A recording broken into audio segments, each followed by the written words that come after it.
3 মাস অতিক্রান্ত হওয়ার পরও আমাদের হাদি ভাইয়ের হত্যার কোনো বিচার হয় নাই এবং সাধারণ একটা ইস্যু, খুবই নর্মাল একটা ইস্যু, জাতিসংঘের যেহেতু এই সরকার ব্যর্থ হয়েছে, জাতিসংঘের মাধ্যমে একটা তদন্ত করার জন্য একটা দাবি নিয়ে সেখানে গেছে।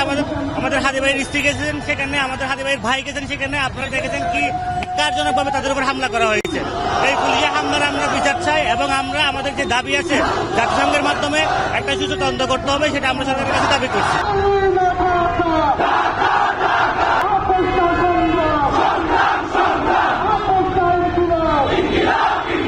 আজকে যে আমাদের ভাইয়েরা ইনকিলাব মঞ্চের পক্ষ থেকে যে তাদের দাবিগুলো নিয়ে ইন্টারিমের কাছে তারা তাদের দাবিগুলো জানিয়েছিল, সেই জায়গায় ইন্টারিম এভাবে ন্যাক্কারজনকভাবে তারা লগ্ন হস্তক্ষেপ করতে পারে না, যেহেতু আর কয়েকদিন পরেই ইলেকশন। আমাদের মনে হচ্ছে এখানে কোনো একটা পক্ষের ষড়যন্ত্র আছে, যে উৎসবমুখর পরিবেশের মধ্য দিয়ে নির্বাচন দিকে বাংলাদেশ যাচ্ছিল, সেই যাওয়াটাকে স্তব্ধ করে দেওয়ার জন্য এটা এক ধরনের ষড়যন্ত্র বলে আমরা মনে করছি।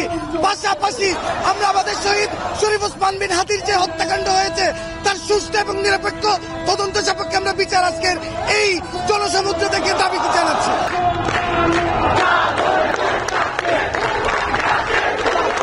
তার স্ত্রী সহ জাবের সহ ইনকিলাব মঞ্চের সকল নেতা কর্মী, আমাদের সহযোদ্ধারা রাজপথে আন্দোলন সংগ্রাম করে যাচ্ছে। সেই আন্দোলন সংগ্রামের ফলশ্রুতিতে ইন্টারিম সম্পূর্ণ নির্বাচনের প্রিপারেশন নিয়ে ফেলছে, সবকিছু করতেছে, কিন্তু আমার ভাইয়ের যে দেশ সংস্কারের যে প্রস্তাবনা তার কোনো এখন পর্যন্ত কিন্তু কোনো শুরু হয় নাই। বরং আজকে তার স্ত্রীর কর্মসূচিতে জাবের ভাইরা যখন সেখানে সমর্থন জানাতে গেছে, তাদের উপরে লাঠিচার্জ এবং তার উপর গুলি পর্যন্ত করা হয়েছে। তাহলে দেশের নিরাপত্তা দেওয়ার দরকার যাদের, তারা যদি আমাদের সাথে এরকম হেন আচরণ করতে থাকে, তাহলে এই বাংলাদেশ তো আর আমরা চাই না। আমরা চাই একটা সংস্কারমূলক, সুন্দর, নিরাপদ বাংলাদেশ। তো এইটাই আমাদের মূল দাবি।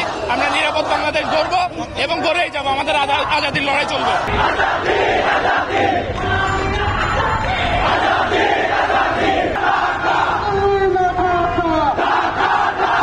আসলে নির্বাচনের সাথে আমাদের এই বিচার চাওয়ার কর্মসূচির কোনো কানেকশন নাই।